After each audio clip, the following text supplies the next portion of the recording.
We deliver this briefing merely a few days before our country reaches its 28th anniversary since our liberation in 1994. Never did we ever imagine that in the month of our freedom, we would be facing what is the greatest disaster in the life of our country. With the unprecedented scale and the extent of devastation, the historic April of our freedom has now turned into a nightmare of our lives. As we settle to take stock of our lives, we are now convinced that this is by far the greatest desire to befall our country in our lifetime. The sheer loss of lives is simple, unprecedented, and the damage to infrastructure is unparalleled, certainly in the history of the post-apartheid South Africa. We would like to use this opportunity to provide an update on response by government and social partners to the natural disaster that has affected KwaZulu-Natal.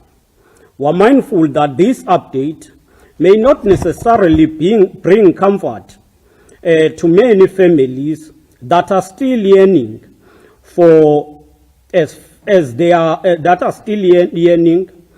as they mourn loved ones, or pray that people who have been reported missing will be found alive.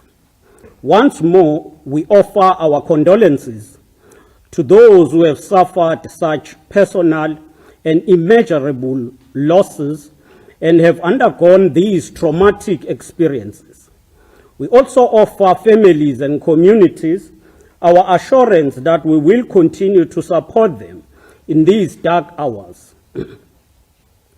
As we speak, thousands of public servants, search and rescue officers, volunteers from all walks of life, non-governmental organizations, faith-based communities, and the private sector are working around the clock to help us recover from the disaster. Every blanket, every mattress, every loaf of bread, every spade and rake picking debris tell us we are a nation that cares. We are a nation that leaves no one behind. While government executes the responsibility placed on us by the National Disaster Management Act, our recovery from this disaster demands an all-society effort. And that is exactly what we seek or we see unfolding at this time. The generosity, the resilience, and the improvisation we are witnessing in so many places and circumstances are inspiration at a time of great difficulty.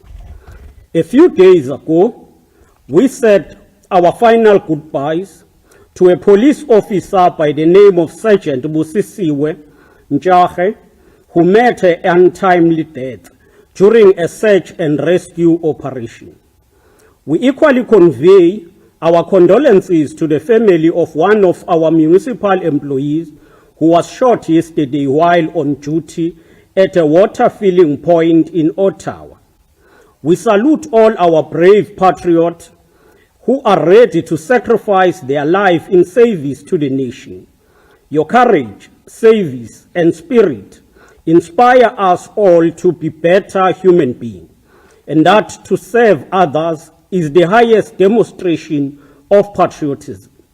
We convey our sincere condolences to the families of all those who have passed away and some of whom are being laid to rest this weekend and in days to come.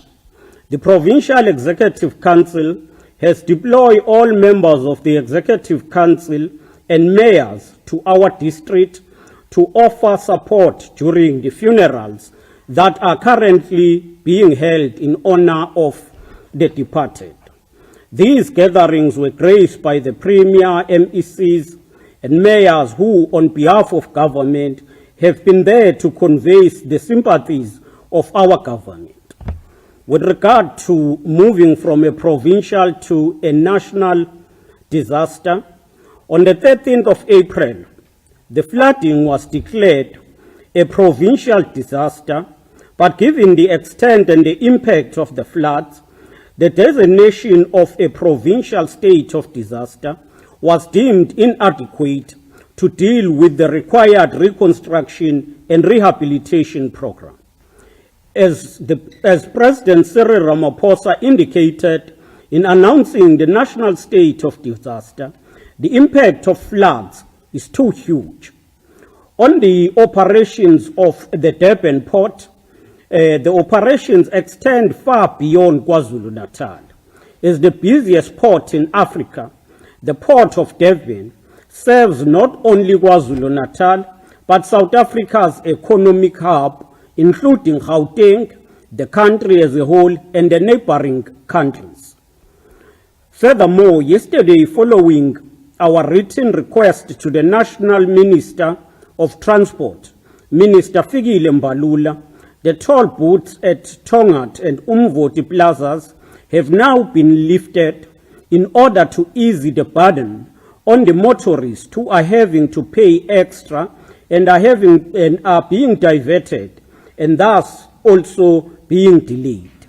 The current delay on the N2, accompanied by the closure along R102 as well as M4, is also placing a financial burden on the road users and has delayed the delivery of much needed services.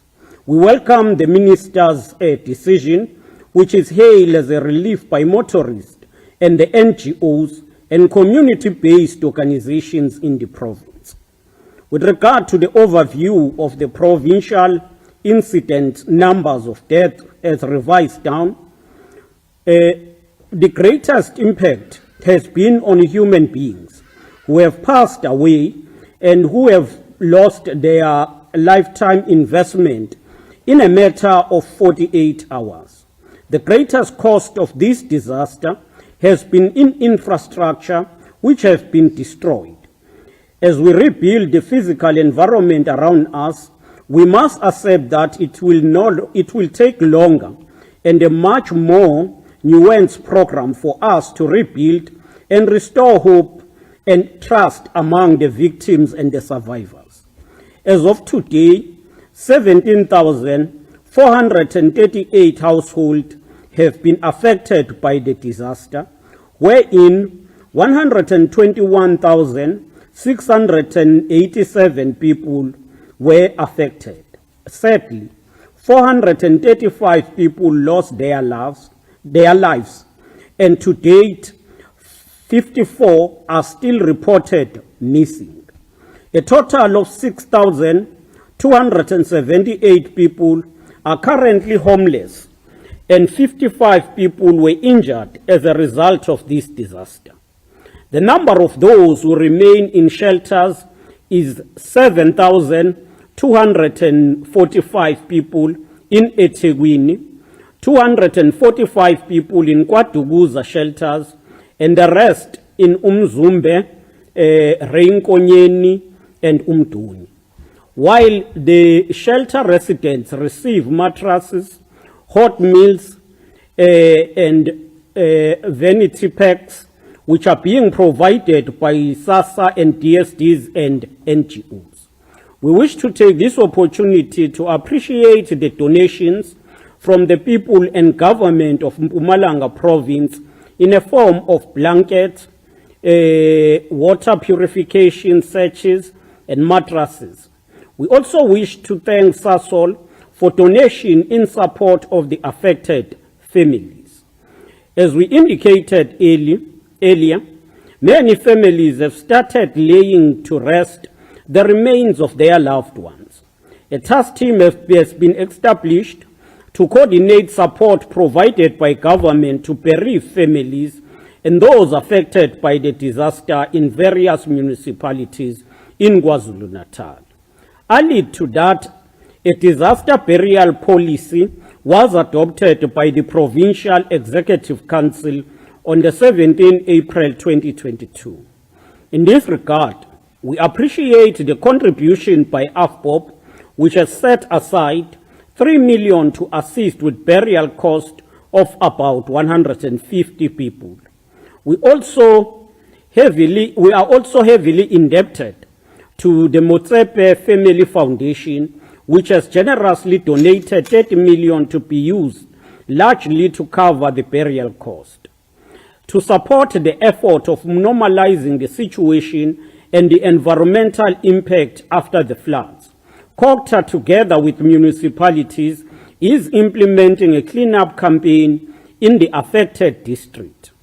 The campaign is implemented through the utilization of community work program participants and the other component involved, which involve the use of yellow plant equipment as a supplementary resource.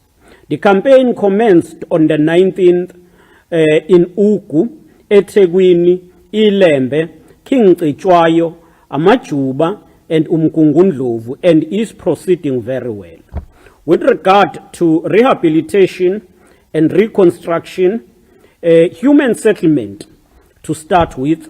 Regarding human settlement, we wish to report that the construction of residential temporary unit has started. Contractors are on site in iLembe, Uku, and eThekwini, having started on Friday in line with the commitment we have made. We're finalizing the assessment of some sites in Durban in terms of their suitability for construction. We must hasten to point out that this is a moving target. We are updating this information as more information is collated through Operation Sukumasake structures and our district management centers. As we continue with the construction of TRUs, our focus is to accommodate more than 4,396 families that are accommodated in halls, churches, and schools. We are also paying special attention to those accommodated by neighbors and relatives. We are encouraged by support we are getting from the national government.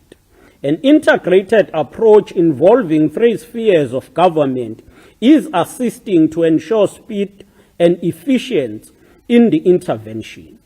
Although government has prioritized 1 billion toward disaster relief intervention, we need more than 1.9 billion to complete our work. Our plan is to ensure that as from the end of the week, we will set up 4,396 temporary accommodation or TRUs. As we are saying this is a moving target, we will also be planning to ensure that we don't keep people on TRUs forever, and therefore we will quickly move to ensure that houses are rebuilt.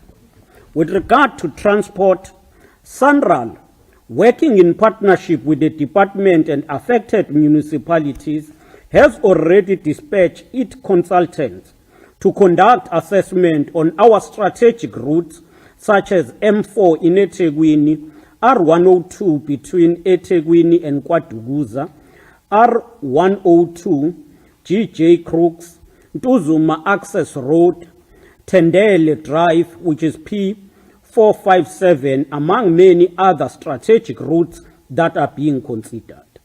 These routes have been closed due to being extensively damaged during recent floods. Some of the roads are unsafe to use and have been reduced to single lanes to allow for the traffic.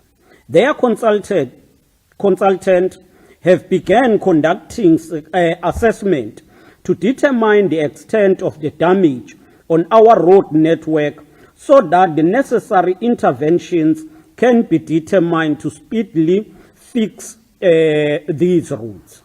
With regard to infrastructure, especially in eThekwini, regarding water supply in eThekwini, there has been an improvement of about 60% in the inner and outer west region.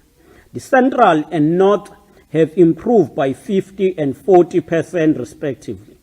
We have reported challenges in the south, which is due to the damage to the Umlazi Canal pipeline, which affect water supply in many parts of the southern region. We are hopeful that this situation will be addressed soon, as our teams are currently on site laying a temporal pipeline which we hope will be completed this weekend. The damage to Otongati water treatment plant has affected the supply of water in the entire northern areas. Unfortunately, the entire system requires a full upgrade, and this will take approximately 6 months. An interim measure which have been procured, a package plant that will enable us to purify raw water from the source. Working with Umgeni Water, we are also planning to utilize the Hazelmere as an alternative supply. With regard to electricity infrastructure during this period, the eThekwini has seen a remarkable increase in the volume of faults, which are 5 times more than what we receive on a normal basis. Whilst we have been able to restore in all our voltage or high voltage substation, work is continuing at Bayhead, Marine Ridge, Toyota, Mondi, and Sapref power stations.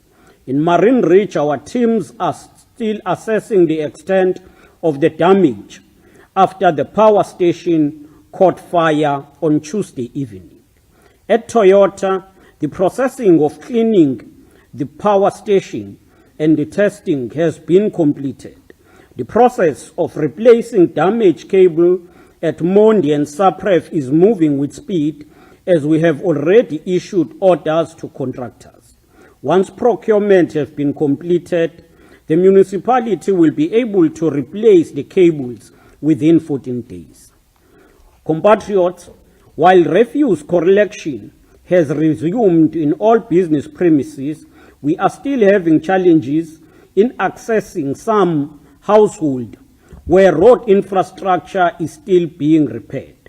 We want to commend our teams for working day and night in clearing major economic corridors and access roads. Recently, we completed major repair to the South Coast Road that provide access in and out of Umlazi. We are also pleased that the port has gradually resumed operations and prioritizing discharging of cargo such as food, medical supply, and petroleum product. We can say with certainty that most of the road access in the province is now open. We, however, still expect delay in some places, but we hope to return the situation in normal very soon. Once we return eThekwini to normal, we trust the neighboring district will resume normal operations over the coming few days. Our objective is that all areas have water, electricity, and road access restored as soon as possible, so that a sense of the normal is restored in all areas of our province. The interim cost of disaster. Today, we would like to take this opportunity to give an imagined picture of the cost of a disaster so far. As we continue with the mop-up operations, these may be revised upward or downward. Overall, it is now estimated that the large expenditure on rehabilitation will come from PRASA-related infrastructure, which will cost amount to 940 billion, 348 million 500,000. This is a clear demonstration of the nature of these disasters and the work that remain ahead before we can restore our province back to the pre-flood period. As we conclude, in the hour of need, our people have been pleased to discover that they are indeed not alone. We have seen our president President Cyril Ramaphosa, our national ministers, deputy ministers, the faith-based community, traditional leaders, business leaders, and all political leaders descend on our shores to offer support. It is this that keeps our hope flickering, knowing that after this darkness, there will be a better tomorrow. God bless the people of KwaZulu-Natal. I thank you. Thank you very much, Honourable Premier. We'll now open the floor to the media to ask questions. Please state your name, your media house, and then ask the Premier the questions you'd like to ask. We'll then open the question to the parties that have joined us online as well. Thank you.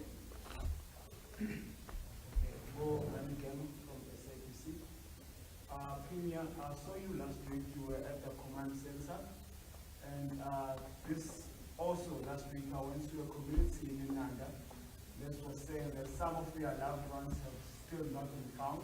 They were told that search and recovery personnel will come back in 7 days. And I know maybe you are in touch with the command center. For communities that are still searching for loved ones, how long maybe will this recovery operation still last? Is there still hope for them that they still see police personnel coming to assist them? Any other questions? Yes.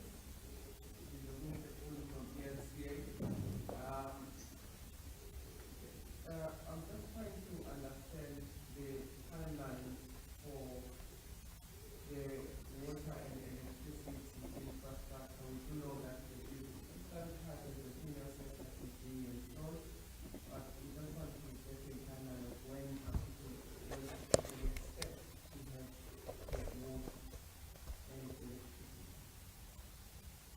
There is also some concern that was raised from some funeral parlors in an association of these funeral parlors, essentially saying that the process of giving families the money intended to help with burials is quite slow. There's concern that there causes a medical catastrophe given the fact that the bodies are in a not so good condition.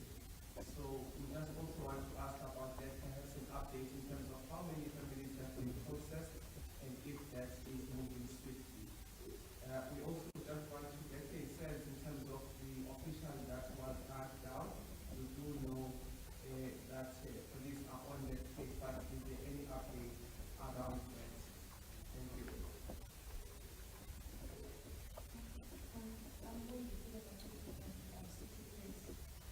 The Premier spoke about the temporary home that has started being built.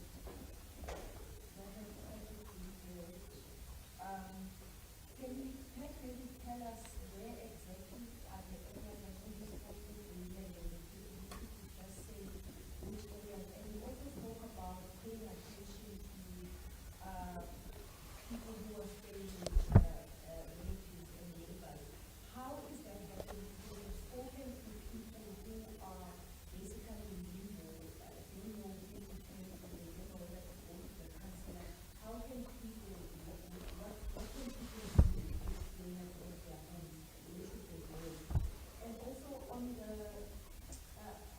issue of electricity, we've also been through like areas like Pine Farm, where people haven't had water since 11 April, and there hasn't even been water trucks coming through. Others that we spoke to said some water trucks are taken away and then diverted to other areas. And when we spoke about that there's going to be, we've already started working on it, but in terms of the water trucks, we feel that we should be Okay, thank you, colleagues. We'll allow the Premier to respond to the first round of questions, and then we'll take another round. Okay, thank you. I think the first question about missing persons, it is still a challenge. As we report the figure of the people who are still missing, that is not affecting only Inanda. 54 people are still missing. The search and rescue team will continue as they proceeded. Even yesterday, we were dealing with one case of the Wushwini area. They proceeded yesterday, and this morning they started again. So they are in touch. They go out in all areas to look for those who are missing, and then they report back every day at the end of the day. With regard to the timelines on water and electricity, I think the problem is that it depends, but the municipality can provide more information on a specific area. For instance, you would have heard the deputy mayor reporting that for Utongati, it might take about 6 months to rebuild that facility. Then it will depend on an area by area and the extent of damage that happened. That is the same with regard to electricity. But we're hoping that electricity will not take that long like in other areas that are heavily affected, like water. With regard to the slow progress on funeral parlors, I think we can refer that issue to the issue of we have established the committee that deals with funerals. And in case where there are delays, we would want to expedite that. But as of this morning, when I spoke to the MEC for Health, checking whether there are outstanding postmortems, she was clear that there was only one body. So we are doing all we can at that level to clear and move to the funerals where people are buried. If the assistance is taking long, we will implore the committee to work and ensure that it is speeding the process. With regard to the official who was gunned down yesterday, we have received the report so far, and we are hoping that the police will immediately investigate the case and then be able to apprehend the perpetrators. With regard to TRUs, where it will not be possible to give you all details, but per district, we can give you a breakdown. For instance, I know that with regard to Ilembe, there are some who are being constructed in Indwetwe, and they are moving in almost all municipalities that are affected.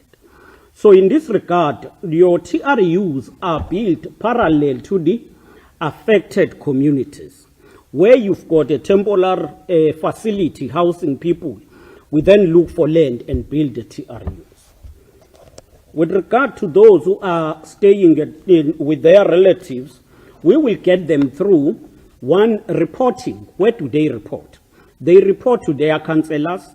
They can also report to ward committees, but they can also report to the Disaster Management Center, which has a toll-free number which is given all over.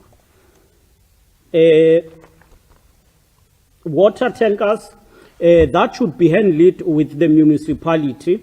If the area of Pinetown has a particular shortage, I think we will do the same to take it up with the municipality.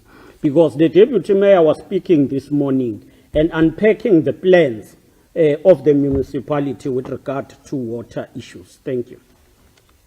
Thank you, Honourable Premier. Are there any more questions from the media in the room? Yes, Nawande. Nawande from New Africa. I'd like to find out, are you going to be providing any oversight, particularly around the issue of there have been disasters in the past. There are people still living in halls who were put or displaced in 2017 and some even before. We've seen a trend where we do stories on people being housed in halls. 4 years later, they are still there.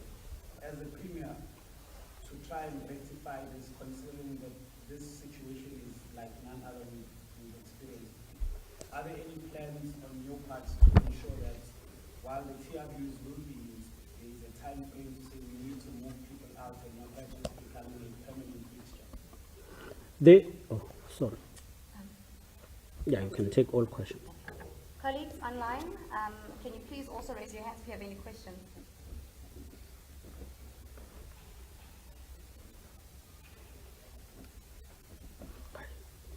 Over to you, Premier.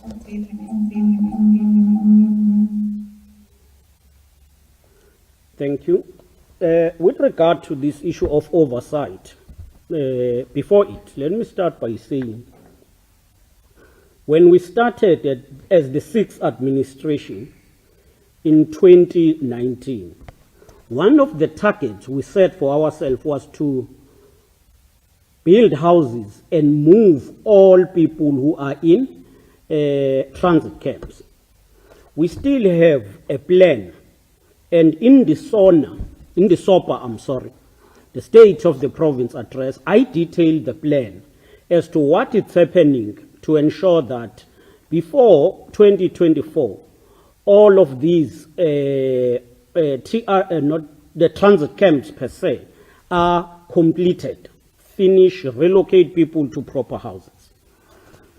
One of the challenge has been with disasters specifically. Let me take one disaster that befell the province in 2020, if not 2019.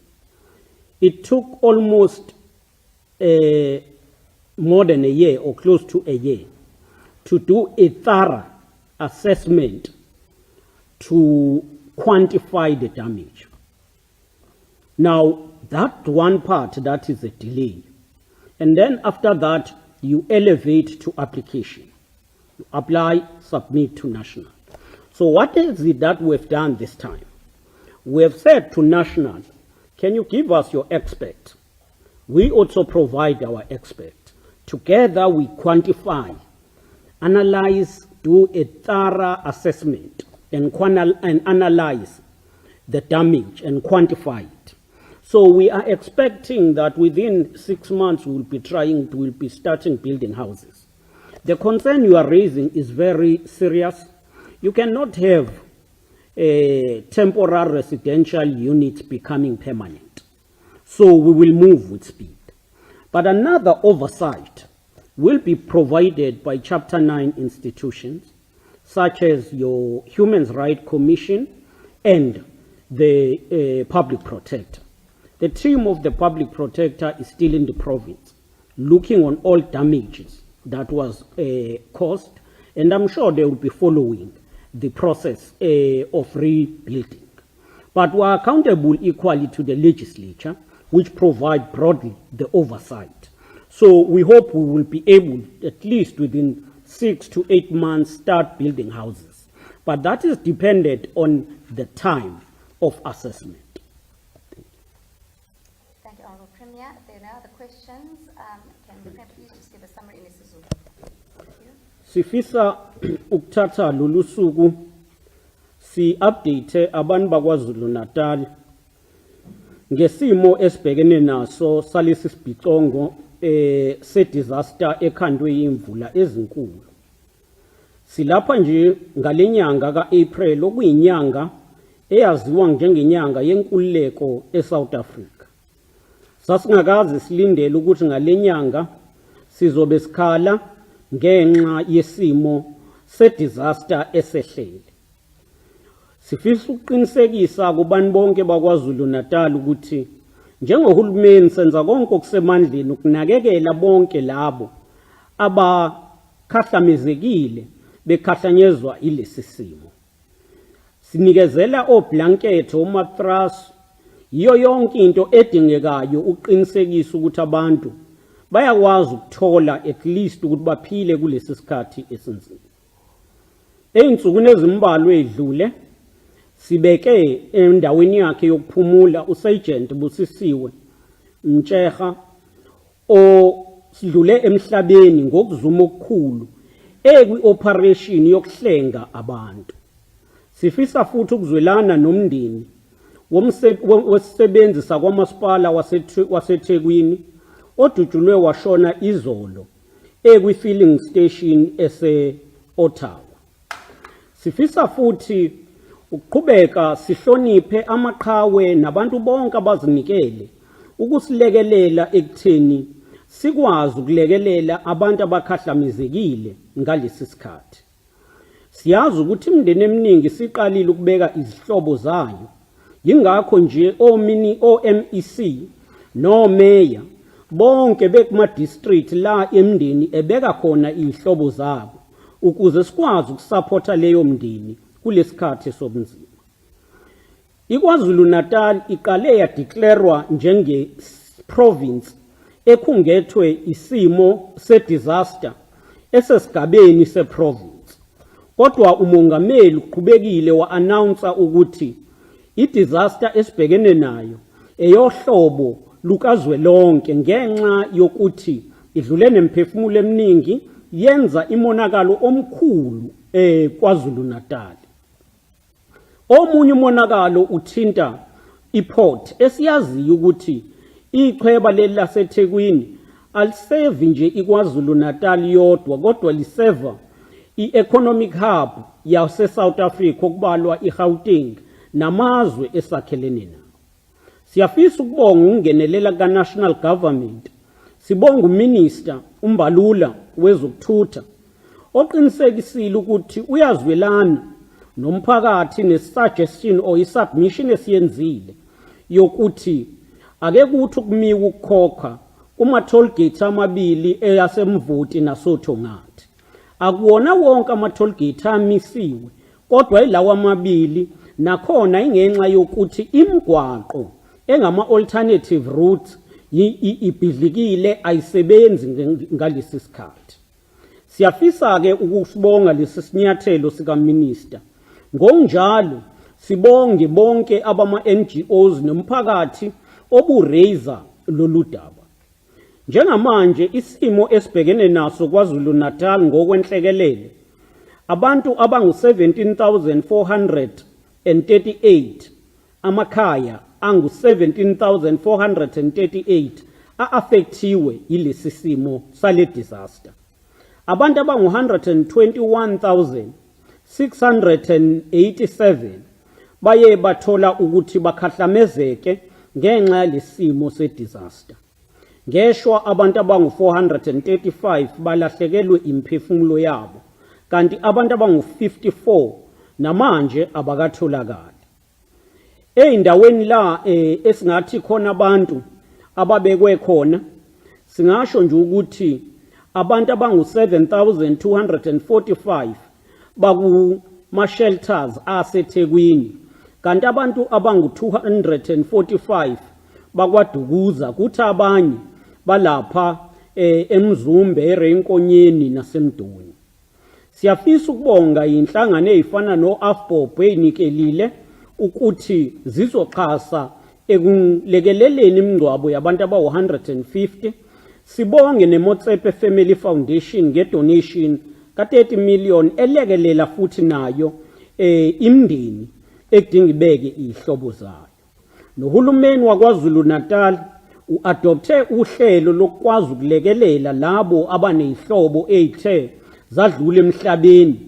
Konke lokhu sikwenza sididiyele sisebenza ngaphansi kwekomiti elilodwa elibambisene nomasipala uqinisekisa ukuthi yonke imindeni ithola usizo nokuthi abekho abathola usizo ngokuphindaphindekile.